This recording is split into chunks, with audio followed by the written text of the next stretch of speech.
Hello friends, എല്ലാവർക്കും നമസ്കാരം. നിങ്ങളേവരും കാത്തിരിക്കുന്ന നയനിയുടെയും ആദർശിന്റെയും ഇന്നത്തെ വിശേഷത്തിലേക്ക് എല്ലാ കൂട്ടുകാർക്കും സ്വാഗതം. എല്ലാവർക്കും നല്ലൊരു ദിവസവും നല്ലൊരു വർഷവും ഒക്കെ ആശംസിച്ചുകൊണ്ട് തന്നെ നമുക്ക് ഇന്നത്തെ വിശേഷത്തിലേക്ക് കടന്നാലോ. അതിനു മുമ്പായിട്ട് ആരെങ്കിലും നമ്മുടെ ചാനൽ ആദ്യമായിട്ട് കാണുന്നുണ്ടെങ്കിൽ ഒന്ന് സബ്സ്ക്രൈബ് ചെയ്ത് വെക്കണം. അതിനോടൊപ്പം തന്നെ മാക്സിമം എല്ലാവരും ഒരു ലൈക്ക് അടിച്ചിട്ട് വീഡിയോ കാണാൻ വേണ്ടി ശ്രദ്ധിക്കണേ. അപ്പൊ നമുക്ക് നേരെ ഇന്നത്തെ വിശേഷത്തിലേക്ക് തന്നെ കിടക്കാം. തുടങ്ങുമ്പോൾ തന്നെ കാണിക്കുന്ന നമ്മുടെ ദേവയാനിയാണ്. ദേവയാനി ഹോസ്പിറ്റലിൽ കിടക്കുന്നു. ദേവയാനിയുടെ അടുത്ത് ജാനകിയും അനാമികയും വരികയാണ്. അങ്ങനെ നമ്മുടെ ജാനകി പറയുകയാണ്, മുത്തച്ഛൻ അവളെ ഉടനെ തന്നെ കൂട്ടിക്കൊണ്ട് അച്ഛൻ അവളെ ഉടനെ തന്നെ കൂട്ടിക്കൊണ്ട് വരണം എന്നാണ് പറയുന്നത്.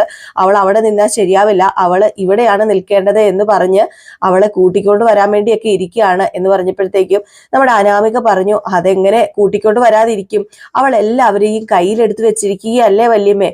അവള് സോപ്പിട്ടും മരുന്ന് കൊടുത്തും ഒക്കെ മുത്തച്ഛനെ കയ്യിലെടുത്തു. അതുപോലെ തന്നെ ആദർശേട്ടനും അവള് വീട്ടിൽ വരുന്നതാണ് ഇഷ്ടം എന്ന് പറഞ്ഞപ്പോഴത്തേക്കും നമ്മുടെ ദേവയാനി പറഞ്ഞു, ഹേയ് അതെനിക്ക് തോന്നുന്നില്ല. കാരണം ഞാൻ ഈ ഒരു അവസ്ഥയിൽ കിടക്കുമ്പം ഞാൻ പറയുന്ന വാക്ക് ധിക്കരിച്ച് എന്റെ മോനൊന്നും ചെയ്യില്ല. ഞാന് മണ്ഡലകാലം അല്ല കേട്ടോ, ഇപ്പം നമ്മുടെ ആദർശ് ശബരിമലയ്ക്ക് പോകാതെ ഇങ്ങോട്ടേക്ക് കൂട്ടിക്കൊണ്ട് വരരുത് എന്ന് ആദർശനോട് പറഞ്ഞിട്ടുണ്ട്. അപ്പൊ അതുകൊണ്ട് ഒരിക്കലും ആദർശ് മോൻ കൂട്ടിക്കൊണ്ട് വരില്ല എന്ന് എനിക്ക് ഉറപ്പുണ്ടെന്ന് പറയുമ്പം അതൊക്കെ ഏടത്തിയുടെ വെറും തോന്നലാന്ന് ഇങ്ങനെ പറയാണ് കേട്ടോ. ആര്? നമ്മുടെ ജാനകി. അവനിപ്പോ ഒരുപാട് മാറിക്കഴിഞ്ഞു. പണ്ടത്തെ പോലെ ഏടത്തി പറയുന്നത് കേട്ടനുസരിച്ച് ഏടത്തിയുടെ പുറകെ നടക്കുന്ന ഒരു പയ്യനല്ല ആദർശ്. അവനിപ്പോ ഭാര്യയെ ഭയങ്കര സ്നേഹമാണ്. ഏടത്തിനേക്കാളും ഒരു പടി മുന്നില് ഭാര്യയാ കാണുന്നത്. അവളെയാ ഇപ്പൊ ഏറ്റവും കൂടുതൽ ഇഷ്ടം എന്ന് പറഞ്ഞപ്പോഴേക്കും നമ്മുടെ ദേവയാനി പറയാ, നിങ്ങൾക്കൊക്കെ അറിയാവുന്ന കാര്യമാണല്ലോ എന്റെ ആരോഗ്യാവസ്ഥ. ഞാനിപ്പം ഭയങ്കരമായിട്ടും ബുദ്ധിമുട്ടിലൂടെയാണ് കടന്നു പോകുന്നത്. പിന്നെ എന്റെ മോന് ഞാൻ പറയുന്ന വാക്കുകളൊക്കെ കേൾക്കുന്നില്ല എങ്കിൽ അത് എത്രമാത്രം ശരിയാണെന്നൊന്നും എനിക്കറിയില്ല. എന്റെ വാക്കുകൾ എന്റെ മോൻ കേൾക്കുന്നില്ലായിരിക്കും. അത് എന്നോടുള്ള ഇഷ്ടക്കുറവ് കൊണ്ടൊക്കെ ആയിരിക്കാം, എനിക്കറിയാം. അപ്പോഴത്തേക്കും നമ്മുടെ ജാനകി പറയാ, അവിടെ ഒരാളുണ്ടല്ലോ അജയേട്ടനും അതുപോലെ തന്നെയാ. സ്വന്തം മരുമകൾക്ക് കൊടുക്കേണ്ട പ്രാധാന്യം കൊടുക്കുന്നില്ല. അവക്ക് ഒത്തിരി പ്രാധാന്യം കൊടുക്കുന്നു. അവളെ തലയിൽ കയറ്റി വെച്ചോണ്ട് നടക്കുക. അവളെ തലയണമന്ത്രം മാത്രമല്ല, കൈവിഷവും ഉണ്ട്.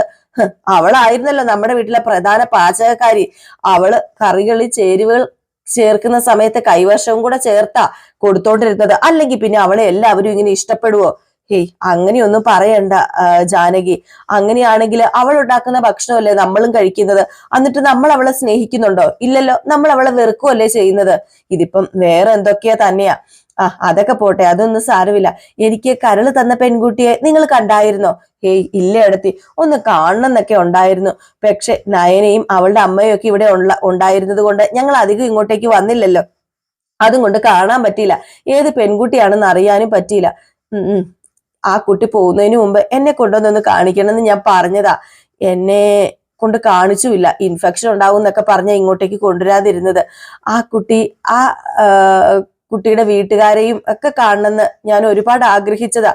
കഴിഞ്ഞ ദിവസം ഞാൻ ഇങ്ങോട്ടേക്ക് വരുമ്പോഴാണ് ആ കൊച്ചിനെ ആംബുലൻസ് കയറ്റിക്കൊണ്ട് പോയത് ഏടത്തി. പക്ഷെ എനിക്ക് മുഖം കാണാനായിട്ട് പറ്റിയില്ല, ജസ്റ്റ് മിസ്സായി പോയി. അപ്പോഴത്തേക്ക് നമ്മുടെ അനാമിക പറഞ്ഞു, ആ കുട്ടിക്ക് തക്കതായ പാരിതോഷികം കൊടുക്കണമെന്ന് എന്റെ അച്ഛൻ പറഞ്ഞിരിക്കുന്നത്. അവക്ക് എന്ത് കൊടുത്താലും മതിയാവില്ല. ആ പ്രായത്തിലുള്ള പെൺകുട്ടികളെ ചെയ്യാൻ പാടില്ലാത്ത കാര്യമൊക്കെ അല്ലേ ആ കുട്ടി ചെയ്തിരിക്കുന്നത്. അങ്ങനെ ആരും തയ്യാറായി വരില്ല. സ്വന്തം ബന്ധുക്കൾക്കൊക്കെ കരള് പകുത്ത് കൊടുത്തെന്നൊക്കെ വരും ചില ആൾക്കാര്. പക്ഷെ അന്യായി എനിക്ക് തരാൻ തയ്യാറായി ആ കുട്ടി.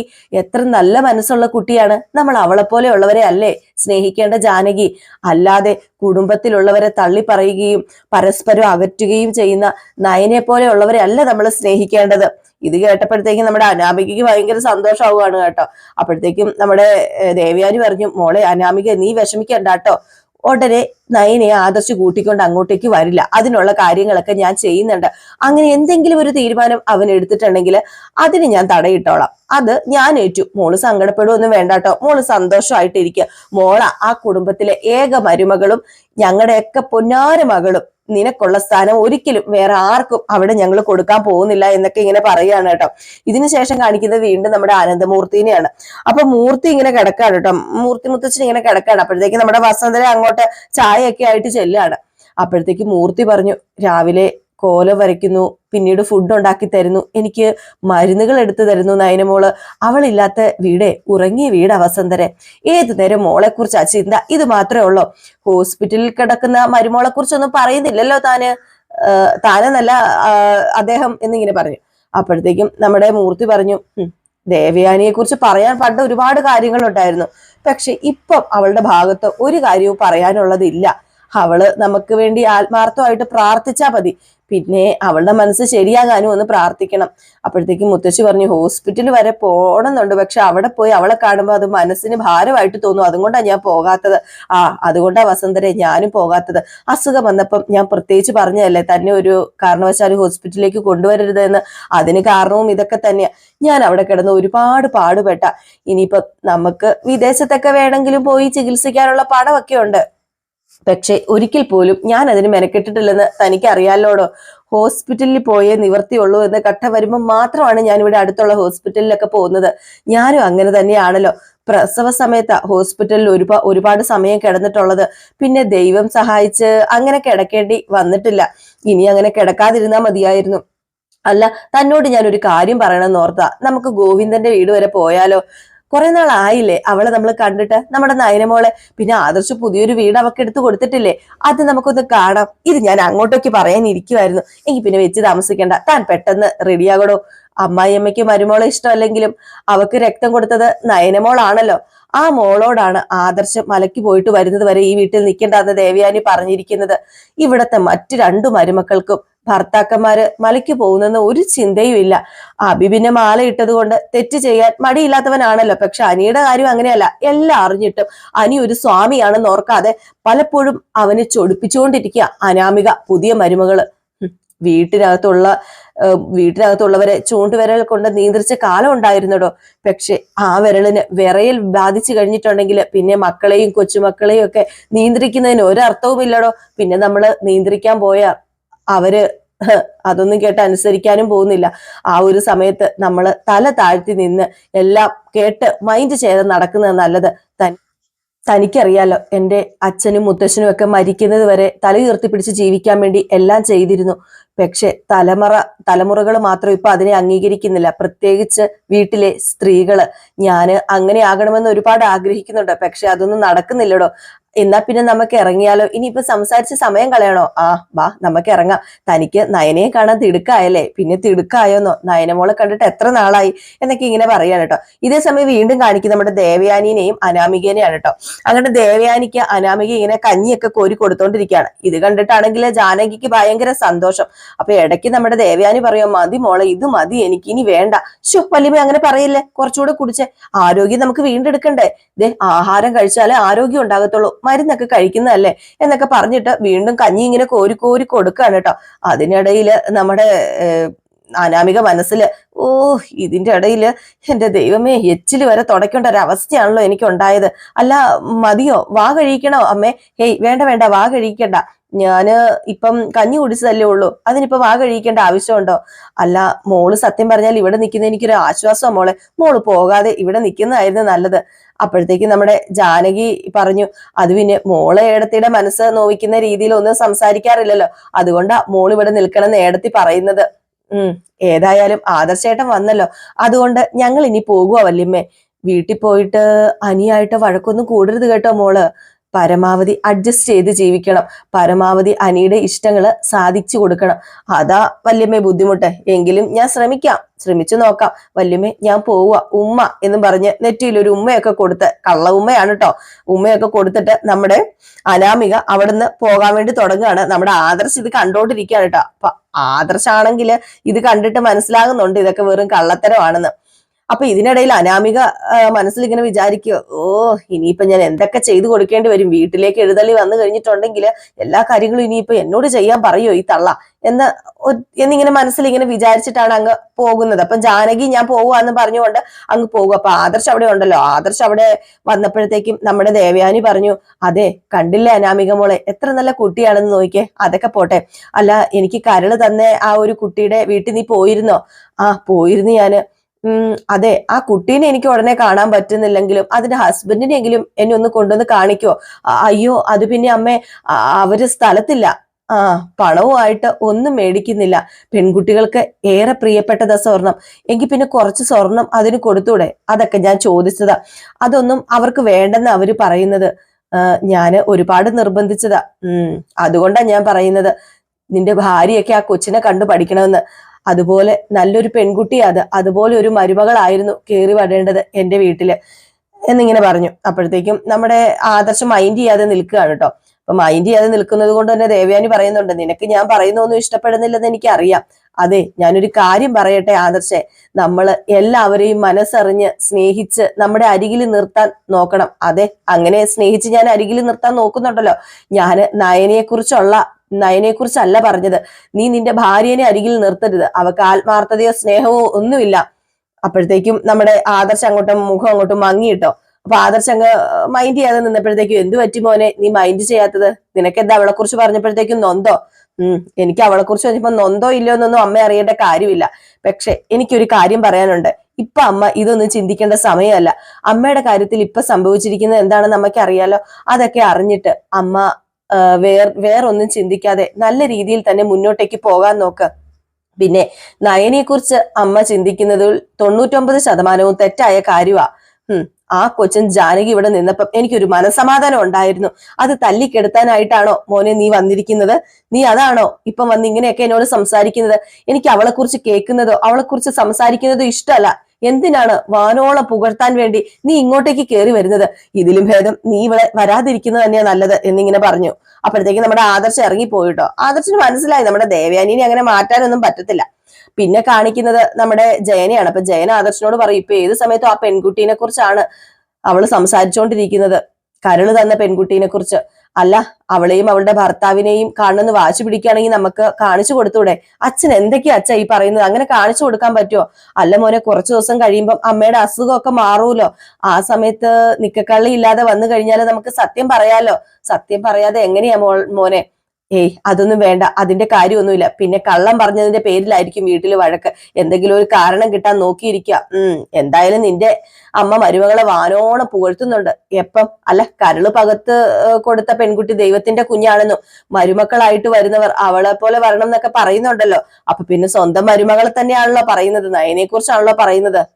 അനാമികയും ഇളയമ്മയും അപ്പച്ചിയും ഒക്കെ ഇടയ്ക്കിടയ്ക്ക് അമ്മയെ ദേഷ്യം പിടിപ്പിച്ചുകൊണ്ടിരിക്കുക. അവരൊക്കെ വന്നിട്ട് പോകുമ്പോഴാ അമ്മയുടെ സ്വഭാവം മാറുന്നത്. അമ്മ വീണ്ടും നയനെ വെറുക്കുന്നത്. നയനമോള് നീ വിവാഹം കഴിക്കുന്നതിന് മുമ്പ് ഇപ്പോഴത്തെ അമ്മയും പഴയ അമ്മയും ഒക്കെ തമ്മിലുള്ള ആ ഒരു ഇത് കമ്പയർ ചെയ്യാനേ പറ്റില്ല. എന്തൊരു സ്വഭാവമായിരുന്നു മോന്റെ അമ്മയുടേത്, നല്ല സ്വഭാവം. മുത്തച്ഛനും മുത്തശ്ശിയും പറഞ്ഞിട്ടുണ്ട് ഇതുപോലൊരു മരുമകളെ കിട്ടിയത് അവരുടെ ഭാഗ്യമാണെന്ന്. പക്ഷെ ഇപ്പൊ ആകെ മാറി മറിഞ്ഞില്ലേ.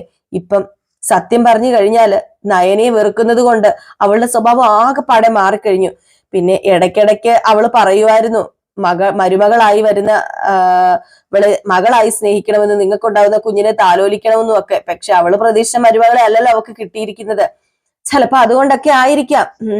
ഓരോ ദിവസം കഴിയും തോറും വെറുപ്പ് കൂടുന്നതല്ലാതെ വെറുപ്പ് കുറയുന്നേ ഇല്ല മോനെ. അത് കൂടി വരികയാണല്ലോ. അതിൽ നിന്നും ഒരു വ്യത്യാസം ഉണ്ടാകാൻ വേണ്ടി നമ്മളൊക്കെ പ്രാർത്ഥിച്ചിട്ട് പോലും അതൊന്നും നടക്കുന്നില്ല. ഇനിയും അയ്യപ്പന്റെ അരികിൽ പോയിട്ട് വരുമ്പോ അറിയാം എന്താകുന്ന. ഏതായാലും ഇതേ സമയം പിന്നെ കാണിക്കുന്ന നമ്മുടെ ഗോവിന്ദനെയും നന്ദുവിനെയൊക്കെയാണ് കേട്ടോ. അപ്പം നന്ദുവും ഗോവിന്ദനും ആണെങ്കിൽ വീട്ടുമുറ്റത്തെ ചെടികൾക്ക് വെള്ളം ഒഴിക്കുന്നു, അതുപോലെ തന്നെ ചെടികൾ അങ്ങോട്ടും ഇങ്ങോട്ടും മാറ്റി വെക്കുന്നു. അപ്പൊ അങ്ങനെയുള്ള തിരക്കിലാണ്. അപ്പോഴത്തേക്കുമാണ് നമ്മുടെ അനന്തമൂർത്തി മുത്തശ്ശനും നമ്മുടെ വസന്തര മുത്തശ്ശിയും കൂടെ അങ്ങോട്ടേക്ക് വരുന്നത്. സത്യമായിട്ട് ഇവര് ഞെട്ടിപ്പോവാണ്. കാരണം ഇവര് കയറി വന്നു കഴിഞ്ഞിട്ടുണ്ടെങ്കിൽ നമ്മുടെ നയനയുടെ അവസ്ഥ അറിയൂലോ. അപ്പോഴത്തേക്ക് തന്നെ നന്ദു പറഞ്ഞു, ദേ അച്ഛൻ നോക്കിക്കേ, മുത്തശ്ശനും വരുന്നുണ്ടല്ലോ എന്ന് പറഞ്ഞു. അപ്പം ഗോവിന്ദനും പറഞ്ഞു, ആ ശരിയാണല്ലോ, ഇവരെന്താ പറയാതെ ഒരു മുന്നറിയിപ്പും ഇല്ലാതെ വരുന്നത്. ഏതായാലും മുത്തശ്ശി ഇവരുടെ അടുത്തേക്ക് വന്നു. നമ്മുടെ നന്ദു ഓടിപ്പോയി നയനോട് പറഞ്ഞു, അതെ ആദർശന്റെ മുത്തശ്ശിയും വരുന്നുണ്ട്. അയ്യോ മോളെ, ഞാൻ ഇവിടെ ഇല്ലെന്ന് പെട്ടെന്ന് പറ, ഞാൻ ഇവിടെ ഇല്ല, ഞാൻ വേറെ എവിടേക്കെങ്കിലും പോയെന്നൊന്ന് പറ പ്ലീസ്, മോളൊന്ന് ചെന്ന് പറയാൻ പറഞ്ഞു. ഏതായാലും ഈ സമയം നമ്മുടെ നന്ദു പെട്ടെന്ന് ഓടിപ്പോവുകയാണ് കേട്ടോ. അപ്പം കനകദുർഗയും ഗോവിന്ദന്റെ അടുത്ത് വന്നു, മുത്തശ്ശിയും വന്നു. അങ്ങനെ മുത്തശ്ശിയുടെയും അകത്ത് കയറി ഇരുന്ന് സംസാരിക്കുകയാണ്. കനകദുർഗയും ഗോവിന്ദനും അകത്ത് കയറ്റി ഇരുത്തിട്ടോ. വീട്ടിൽ വരുന്ന ഒരാളെ അകത്ത് കയറ്റി ഇരുത്തണമല്ലോ, പ്രത്യേകിച്ച് നമ്മുടെ മുത്തശ്ശിനെയും. അങ്ങനെ അവരകത്ത് കയറി ഇരുന്നു. അപ്പോഴത്തേക്കുമാണ് നമ്മുടെ നന്ദു വന്നത്. അപ്പൊ തന്നെ പെട്ടെന്ന് മുത്തശ്ശൻ ചോദിച്ചു, ഇത് എന്ത് പറ്റി നന്ദു, ഞങ്ങളെ കണ്ടത് പെട്ടെന്ന് ഓടിയത്? അപ്പൊ മുത്തശ്ശി പറഞ്ഞു, കൊച്ചിന് ചമ്മല് കാണുമായിരിക്കും, അനിയും നന്ദുവും തമ്മിലുള്ള അടുപ്പം അറിഞ്ഞപ്പോ മുതൽ ഒരു ചമ്മലുണ്ടല്ലോ, അതായിരിക്കും എന്നൊക്കെ പറഞ്ഞപ്പോഴത്തേക്കും കനകദുർഗ പറഞ്ഞു, ഹേ അങ്ങനെ ചമ്മലൊന്നും ഇല്ല അവൾക്ക്, നിങ്ങൾ ഇരിക്കാൻ പറഞ്ഞു. അങ്ങനെ അവരവിടെ ഇരുന്നു കേട്ടോ. അവരവിടെ ഇരുന്നു. ആ സമയത്ത് തന്നെ നമ്മുടെ കനകദുർഗ പറഞ്ഞു, അല്ല മൂർത്തി സാറും മുത്തശ്ശിയും എന്താ ഒരു മുന്നറിയിപ്പില്ലാതെ വന്നത്? അത് പിന്നെ ഞങ്ങള് വന്നത് വേറൊന്നിനുമല്ല, അറിയാലോ, നയനമോൾ അവിടുന്ന് മാറിയതിനു ശേഷം അവിടുത്തെ വീട് ഏതാണ്ട് ശൂന്യം ആയതുപോലെയാ. കൊച്ചു കുഞ്ഞുങ്ങളുള്ള വീട്ടിൽ നിന്ന് കുഞ്ഞുങ്ങൾ പോയി കഴിയുമ്പോൾ ഒരു ശൂന്യത അനുഭവപ്പെടില്ലേ? അതുപോലെയാ ഇപ്പൊ അനന്തപുരി തറവാടിന്റെ അവസ്ഥ. ഒരൊച്ചയും ബഹളവും ഇല്ല. ഒരു അനാഥ പ്രേതാലയം പോലെ കിടക്കുക. കിളിക്കാൻപെട്ടി പോലെ അവൾ അതിലെ ഓടി നടക്കുകയായിരുന്നല്ലോ. മുത്തച്ഛന് വേണ്ടതൊക്കെ സമയാസമയം അവള് ചെയ്തു കൊടുക്കുകയായിരുന്നു. അത്ര ഒന്നും ഞാൻ വിചാരിച്ചിട്ട് പോലും പറ്റുന്നില്ല. എനിക്കാണെങ്കിൽ കാലിന് തീരെ സുഖവുമില്ല. അവള് വീട്ടിലുള്ളപ്പോ അടുക്കും ചിട്ടയോടും കൂടിയ കാര്യങ്ങളൊക്കെ പൊക്കോണ്ടിരുന്നത്. അപ്പൊ നമ്മുടെ ഗോവിന്ദൻ പറഞ്ഞു, അത് പിന്നെ ദേവയാനിക്ക് ഇഷ്ടമല്ലല്ലോ, അതുകൊണ്ടാ മോളിപ്പോ അങ്ങോട്ടേക്ക് വരാത്തത്. മനസ്സിലായി, ഗോവിന്ദൻ പറഞ്ഞത് മനസ്സിലായി. അതുകൊണ്ട് വിളിച്ചോണ്ട് പോകാനൊന്നും അല്ലാട്ടോ ഞങ്ങള് വന്നത്. പിന്നെ ഇയാള് പറഞ്ഞു മോളെ ഒന്ന് കാണണമെന്ന്. എനിക്ക് കുറച്ചു ദിവസമായിട്ട് മോളെ കാണാൻ വേണ്ടി തോന്നുക. മോളെ ഒന്ന് കണ്ടു കഴിഞ്ഞാല് അതൊരു സമാധാനം തന്നെയാ. അതാ ഇങ്ങോട്ടേക്ക് വന്നത്. അപ്പോഴത്തേക്കും കനകദുർഗ പറഞ്ഞു, എങ്കിൽ പിന്നെ ഞാൻ സാറിനും അമ്മയ്ക്ക് ചായ എടുക്കട്ടെ? അയ്യോ, ഒന്നും വേണ്ട, ഞങ്ങള് മോളെ ഒന്ന് കണ്ടിട്ട് പോകാൻ വേണ്ടി മാത്രം വന്നതാ. ചായ ഒന്നും ഇപ്പൊ എടുക്കണ്ട. അങ്ങനെ ഇടയ്ക്കിടയ്ക്ക് ചായ കുടിക്കുന്ന സ്വഭാവമൊന്നുമില്ല. അല്ല, മോളെവിടെ? അപ്പോഴത്തേക്ക് പെട്ടെന്ന് നമ്മുടെ നന്ദു പറഞ്ഞു, അത് പിന്നെ ഇവിടെ ഇല്ല, നയനേച്ചി പുറത്തു പോയിരിക്കുക. പുറത്തു പോയിരിക്കാന്നോ? അല്ല ചേച്ചി എവിടെയാ പോയത്? എന്തിനാ പുറത്തു പോയത്? അത് പിന്നെ ചേച്ചി കല്യാണി ചേച്ചിനെ കാണാൻ വേണ്ടി പുറത്തു പോയതാ. കല്യാണിനെ കാണാൻ വേണ്ടി പോയതാണല്ലേ. ഒരു തരത്തില് കല്യാണിനെ കാണുന്നത് നയനമോൾക്കൊരു ആശ്വാസമായിരിക്കാം. കല്യാണി ഇതുപോലെ കുറെ സാഹചര്യങ്ങളിലൂടെ കടന്നു പോയതാണല്ലോ. കല്യാണിയുടെ അമ്മയും ഇതിനപ്പുറമായിരുന്നു, ദേവയാനിയേക്കാൾ അപ്പുറം. പക്ഷേ കല്യാണീനെ തിരിച്ചറിയാൻ പെട്ടെന്ന് തന്നെ കല്യാണിയുടെ അമ്മായിയമ്മയ്ക്ക് സാധിച്ചു. അതുപോലെ ദേവയാനിക്ക് ഇതുവരെ സാധിച്ചിട്ടില്ല. ഏതായാലും ദേവയാനിക്ക് നയനയോട് ഓരോ ദിവസം കൂടുന്തോറും ദേഷ്യം, ഓരോ ദിവസം ചെല്ലുന്തോറും ദേഷ്യം കൂടിക്കൂടി വരികയാണ്. പിന്നെ ആദർശും നയനയും ഒരുമിക്കുന്നത് ദേവയാനിക്ക് ഇഷ്ടമല്ല. ചിലപ്പം ആ ഒരു തോന്നല് എല്ലാവരിലും പറ്റി കാണും, പ്രത്യേകിച്ച് നിങ്ങളിൽ. അതുകൊണ്ട് നയനമോളെ അനന്തപുരി തറവാട്ടിലേക്ക് വിടാതിരിക്കുവോ? അവളിനി അനന്തപുരി തറവാട്ടിലേക്ക് വരാതിരിക്കുവോ എന്ന് ചോദിക്കുമ്പോൾ ഗോവിന്ദൻ പറയുന്നുണ്ട്, അതൊന്നും ഒരിക്കലും ഇല്ല. ഒരിക്കലും നയനെ അങ്ങോട്ടേക്ക് വരാതിരിക്കില്ല. അത് ഞാൻ വാക്ക് തരിക. ഞാൻ പറയുക, നയന ഉറപ്പായിട്ടും അവിടെ വന്നിരിക്കും. ഇനിയിപ്പം ഈ ഒരു ശബരിമലയിലൊക്കെ പോയിട്ട് തിരിച്ചു വരുമ്പോൾ നയനമോൾ അവിടെ കണ്ടിരിക്കും. നയനമോൾക്ക് അങ്ങനെ ആരോടും വെറുപ്പോ ദേഷ്യമോ ഒന്നുമില്ല. പിന്നെ ആദർശ് മോൻ ഇപ്പൊ നയനമോളെ സ്നേഹിക്കുന്നുണ്ടല്ലോ, അത് തന്നെ വലിയ കാര്യമാണല്ലോ. അത് തന്നെ വലിയ കാര്യമായിട്ടാ ഞങ്ങൾ കാണുന്നത്. പിന്നെ അമ്മായിയമ്മ സ്നേഹിക്കണമെന്ന് അവൾക്കൊരു ആഗ്രഹമുണ്ട്. അമ്മായിയമ്മ അവളെ ചേർത്ത് പിടിക്കണമെന്നും ആഗ്രഹമുണ്ട്. ഇനി അവളുടെ മനസ്സിലുള്ള ഏക ആഗ്രഹം അത് മാത്രമാണ്. അത് സാധിക്കോ ഇല്ലയോ എന്നൊന്നും അറിയില്ലെങ്കിലും എന്റെ മകള് അവിടെ വന്നിരിക്കുന്നു പറയുമ്പോഴത്തേക്കും മൂർത്തി പറയുന്നുണ്ട്, അവളില്ലാത്ത വീട് ഞങ്ങൾക്ക് സത്യം പറഞ്ഞിട്ടുണ്ടെങ്കിൽ അവിടെ എന്താ പറയാ, ഒരിക്കലും താമസിക്കാൻ പോലും പറ്റത്തില്ലാത്തൊരു വീട് പോലെയാ തോന്നുന്നത്. മോൾ അവിടെ വന്നു കഴിഞ്ഞാൽ മാത്രമേ ആ വീട് ഒരു വീടാകത്തുള്ളൂ. അതുകൊണ്ട് മോളെ വിടാതിരിക്കരുത്, മോളെ വിടണം. ഇനിയിപ്പം മോള് വരാൻ ലേറ്റ് ആകുമായിരിക്കുമോ? അത് പിന്നെ അവള് വരാന് ചിലപ്പം ലേറ്റ് ആകുമായിരിക്കും. കല്യാണി മോളുടെ അടുത്താണല്ലോ പോയിരിക്കുന്നത്. അപ്പൊ അവര് തമ്മിൽ ഒരുപാട് സംസാരിച്ചുകൊണ്ടിരിക്കാനൊക്കെ ഇങ്ങനെ ചാൻസ് ഉണ്ടെന്ന് പറഞ്ഞപ്പം, എങ്കിൽ പിന്നെ ഞങ്ങള് ഇനിയിപ്പോ ഇവിടെ നിന്നിട്ട് കാര്യമില്ലല്ലോ. മോള് കല്യാണിനെ കണ്ട് അവളുടെ മനസ്സിൽ ആ ഒരു ഭാരമൊക്കെ ഇറക്കി വെച്ചിട്ട് വരട്ടെ. ഏതായാലും ഇനിയിപ്പം ഞങ്ങൾ ഇവിടെ നിൽക്കുന്നില്ല, ഞങ്ങൾ പോവാ എന്നും പറഞ്ഞ് മൂർത്തി മുത്തശ്ശനും വസന്തര മുത്തശ്ശിയും കൂടെ അങ്ങ് ഇറങ്ങി കേട്ടോ. ഇറങ്ങി കഴിഞ്ഞപ്പോഴത്തേക്ക് നമ്മുടെ കനകദുർഗ പറഞ്ഞു, അയ്യോ എന്തൊരു ആശ്വാസം. ദേ എന്റെ പൊന്നു മോളെ, നിനക്ക് അങ്ങനെ പറയാൻ പറ്റിയത് നന്നായി. ഇനിയിപ്പൊ അങ്ങനെ പറഞ്ഞില്ലായിരുന്നെങ്കിൽ നയനമോളെ നമ്മൾ കാണിച്ചു കൊടുക്കേണ്ടി വന്നേനെ, എല്ലാ സത്യങ്ങളും അവർ അറിയേണ്ടി വന്നേനെ. ഏതായാലും രക്ഷപ്പെട്ടു എന്ന് പറഞ്ഞു. അപ്പൊ നയനയാണെങ്കിൽ നന്ദുവിനോട് ചോദിച്ചു, മുത്തശ്ശനും മുത്തശ്ശിയും പോയോ നന്ദു എന്ന് ചോദിച്ചപ്പം, അവര് പോയി. ഒരു തരത്തിലാ അവരെ പറഞ്ഞു വിട്ടത്. ഏതായാലും കള്ളത്തരങ്ങൾ മാത്രമാണല്ലോ ഇപ്പൊ ചെയ്യാൻ പറ്റുന്നത്. എന്റെ മോളെ, എനിക്ക് അത് ഓർത്തിട്ടാ സങ്കടം. മുത്തശ്ശനോടും മുത്തശ്ശിയോടും ഞാൻ ഇതുവരെ ഒരു കള്ളത്തരവും പറഞ്ഞിട്ടില്ല. സാരമില്ല ചേച്ചി, നല്ലതിന് വേണ്ടിയല്ലേ, അതുകൊണ്ട് വലിയ പ്രശ്നമൊന്നും ഇല്ലാന്ന് പറഞ്ഞു. ഏതായാലും ഈ സമയത്ത് മുത്തശ്ശനും മുത്തശ്ശിയും പോവുകയാണ് കേട്ടോ. എങ്കിൽ പിന്നെ കല്യാണീനെ ഒന്ന് വിളിച്ചേക്കാന്ന് പറഞ്ഞ് നേരെ കല്യാണീനെ വിളിക്കുകയാണ് വണ്ടിക്കകത്തിരുന്ന്.